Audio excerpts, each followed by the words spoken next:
Welcome to our channel world teacher news. Sadguru Subrahmanya స్వామిని నమః. శ్రీమాత్రే నమః. మనము చేతి వ్రేళ్లకు దేవతా విగ్రహాలు పెట్టుకుంటాం, కానీ ఖాళీ వేళ్ళకి దేవతా విగ్రహాలు ఎవరైనా పెట్టుకుంటారా?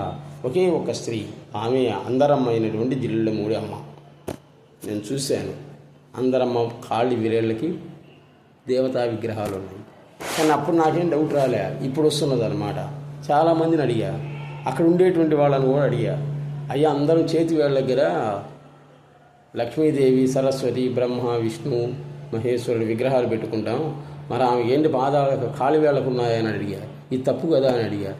చాలామంది చాలా సమాధానాలు ఇచ్చారు, అవన్నీ నాకు అనిపించలేదన్నమాట. ఎందుకు నా సమాధానాలు నేను ప్రపంచానికి చెప్తే, అంటే ఆమెను గురించి ఆమెలో ఉండే దైవత్వం తెలిసినటువంటి వాళ్ళకైతే కరెక్టే అనిపిస్తాయి, కానీ ప్రపంచం నచ్చదన్నమాట. అందుకని నేను ఎట్లా తెలుసుకోవాలనుకుంటున్నా. అది సామాన్యమైన విషయమా చెప్పండి? ఒక స్త్రీ ఖాళీ వేళ్ళకి దేవతా విగ్రహాలు పెట్టుకోవటం అంటే సామాన్యమైన విషయమా? ఆమె పాదాలకు ఆమె నమస్కారం చేసుకుంటుంది, ఆమె కాళ్ళకి ఆమె దండం పెట్టుకుంటుంది. ఇది పరిస్థితి అన్నమాట. కాబట్టి నేను చాలామందిని అడిగి ఎన్నో చెప్పారు, కానీ నాకు అంతగా అనిపించలేదు అనమాట. ఇంటర్మీడియట్ పేపర్ దిద్దడానికి ట్రైన్లో స్పాట్ వెరిఫికేషన్ కోసం వెళ్ళేటప్పుడు నేనేదో పుస్తకం చదువుకుంటున్నా. జిల్లెల మూడు అమ్మవారి పుస్తకం ఉంటున్నా దగ్గర. ఎప్పుడు కూడా సుబ్రహ్మణ్యం గారి పుస్తకాలు, అమ్మ పుస్తకాలు ఉంటాయి. చదువుకుంటూ ఉన్నా. నా ఎదురుగా సీట్లో ఉన్నటువంటి వాళ్ళు ఇద్దరు వాదించుకుంటున్నారు అనమాట. ఏం వాదన? అది జిల్లెల మూడు అమ్మల గురించి వాదించుకుంటున్నాడు. ఆమె మనిషి అంటాడు ఒకడు,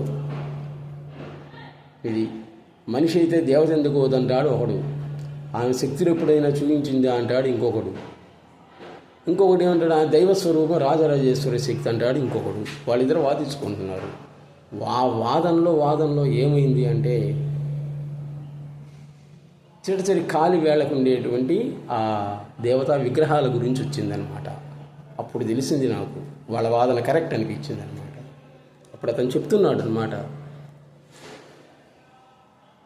మరి దేవత అయితే దేవతా విగ్రహాలు పెట్టుకోవాల్సిన అవసరం లేదు కదా, పైగా దేనికి కాళ్ళకి పెట్టుకుందనమాట, కాలి వేళ్ళకి. ఎందుకు ఇంకా దేవత అయితే ఎందుకు అవుతుంది అంటున్నాడు ఇతని. అతను అప్పుడు కరెక్ట్ సమాధానం చెప్పాడండి. ఆయన ఏం చెప్పాడు తెలుసా? ఆమె చిన్నప్పుడు, అంటే 6-7 సంవత్సరాలప్పుడు ఆ మన్నవ గ్రామం ఆమె పుట్టిన ఊరు, సీతాపతి రంగమ్మ అనేటువంటి వాళ్ళు జన్మించింది. ఆమె పుట్టినప్పుడు ఎన్నో వింతలు జరిగాయి, ఆ చూసినటువంటి వాళ్ళు చూశారు. ఆమె దేవతా స్వరూపం అనేటువంటిది జ్యోతిష్కులు చెప్పారు అప్పుడే. సరే, ఇదంతా తీసేయి. 6-7 సంవత్సరాలప్పుడు ఆమె స్నేహితులతో పాటు, పిల్లలతో పాటు బాపట్లో, చీరాలో సముద్ర స్నానానికి వచ్చారట. వచ్చినప్పుడు ఈమె ఎప్పుడు కూడా ఆభరణాలతో ఉంటుంది, మెడలో వడ్రాణము, ఆభరణాలు చిన్నప్పటి నుంచే అన్నమాట. సాక్షాత్ లక్ష్మీదేవి అట్లా ఉంటుందన్నమాట. రూపం కూడా లక్ష్మీ స్వరూపమే. వచ్చినప్పుడు ఆమె ఆ సముద్ర స్నానం అయిపోయిన తర్వాత, మామూలు చిన్నపిల్ల కదా, 5-6-7 సంవత్సరాల పిల్ల, అంటే బయటకు వచ్చిన తర్వాత ఒక ఆజానుబాహుడైనటువంటి ఒక మనిషి, అంటే ఆయన జుట్టంతా కూడా నేల కానిందనమాట. ఆయన నడుస్తుంటే దుమ్ములేస్తూ ఉంటుంది. అటువంటి వాడు తెల్లగా ఉన్నాడు మనిషి. ఆయనలోనే ఏదో మాట్లాడుకుంటూ ఉన్నాడు. చాలా హైట్, కనీసం 6 అడుగుల ఆజానుభావం, చాలా పెద్ద అన్నమాట. ఈ అమ్మాయిని వెళుతుంటే, కరణం గారి అమ్మాయి, ఈమె ట్రామ్మా అని పిలిచాడు. వచ్చింది, ఆమె పాదాలకు ఈయనకు నమస్కారం చేసింది. చూడండి ఇక్కడ విచిత్రం, ఆమె ఈయనకు నమస్కారం చేసి ఈయన కూడా ఆమెకి నమస్కారం చేశాడు. అది విచిత్రమైనటువంటి సంఘటన. అప్పుడు ఆయన, అమ్మా, మానవ రూపంలో ఉన్నటువంటి దేవతవు నీవు, భగవంతుడు వెతుక్కుంటూ ఉన్నాడు నా స్థానంలో ఎవరు ఉండాలి అని. కాబట్టి నీ రూపంలో వచ్చాడు. కాబట్టి నీవు సాక్షాత్ రాజరాజేశ్వరి అవతారమే. అందుకని మరి ఆయన ఎందుకు అనిపించిందో ఏమో, ఇప్పటి నుంచి నీ ఖాళీ వేళ్ళు వాటికి విగ్రహాలు పెడతానని తొడిగాట ఆయన. ఇంకెప్పుడు కూడా తీయకూడదు, జీవితాంతం కూడా తీయకూడదు. జాతస్య మరణం ధ్రువం, పుట్టినటువంటి వాడు ఎప్పటికైనటువంటి పోవటమే తప్పదు. కానీ దైవశక్తి నీ రూపంలో వచ్చింది, ఆ రాజరాజేశ్వరి అమ్మవారే నీ రూపంలో వచ్చింది. కాబట్టి ఈ విగ్రహాలని ఎప్పుడూ ఇంకా తీయటం అనేటువంటి జరగకూడదు అని అన్నాడు. అది విషయం. అప్పుడు తెలిసింది నాకు, ఓహో ఇతను చెప్పింది కరెక్ట్ అనిపించింది అనమాట. అతను చెప్పిందే కరెక్ట్ అనిపించింది.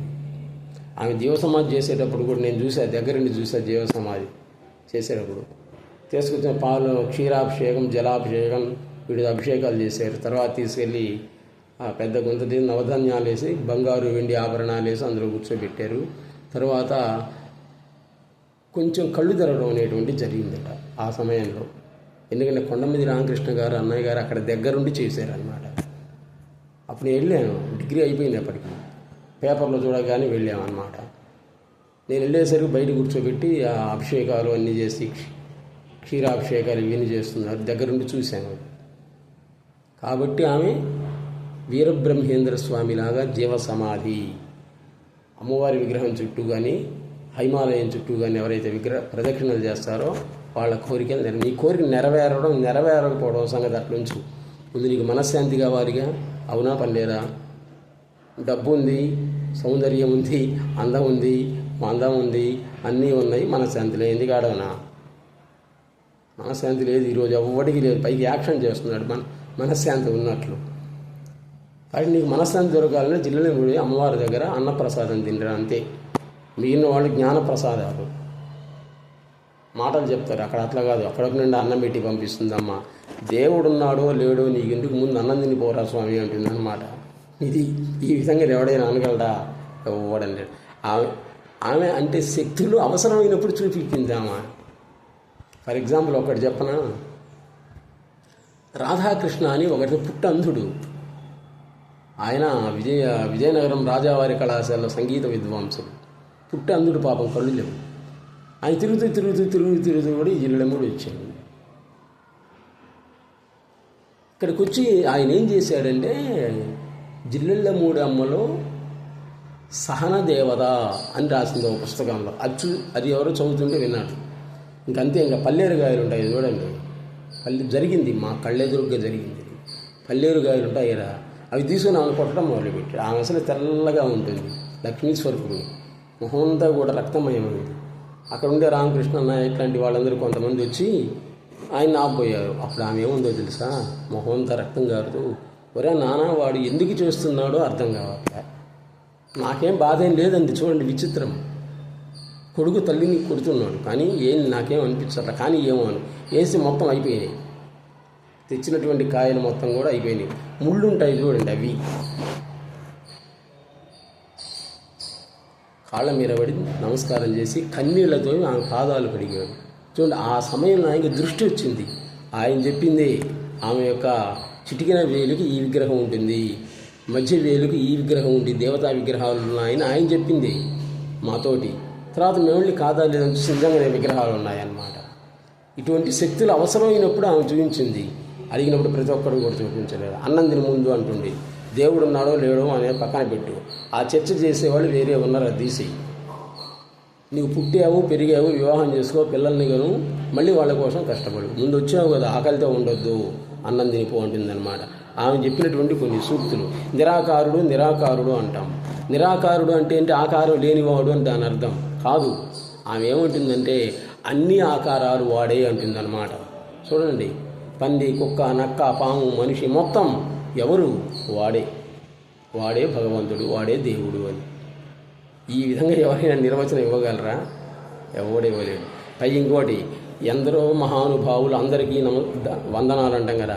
ఆమె ఏముంటుందంటే ఒకే ఒక్క మహానుభావుడు అందరిలా కనిపిస్తున్నాడు. ఇంక నువ్వెవడికి పెడతావు అంటాం, నువ్వు పెట్టుకోవాల్సిందే అన్నమాట. ఒకే ఒక్క మహానుభావుడు అందరిలో కనిపిస్తున్నాడు అని చెప్తుందన్నమాట. కాబట్టి అంతరిక్షం అనేటువంటిదే ఆకాశం. ఆ ఆకాశమే ఖాళీ పుస్తకం. ఆ పుస్తకంలో రాసినటువంటి అద్భుతమైనటువంటి రచన ఈ ప్రపంచం. మరి రచయిత రాసినటువంటి వాడెవరు?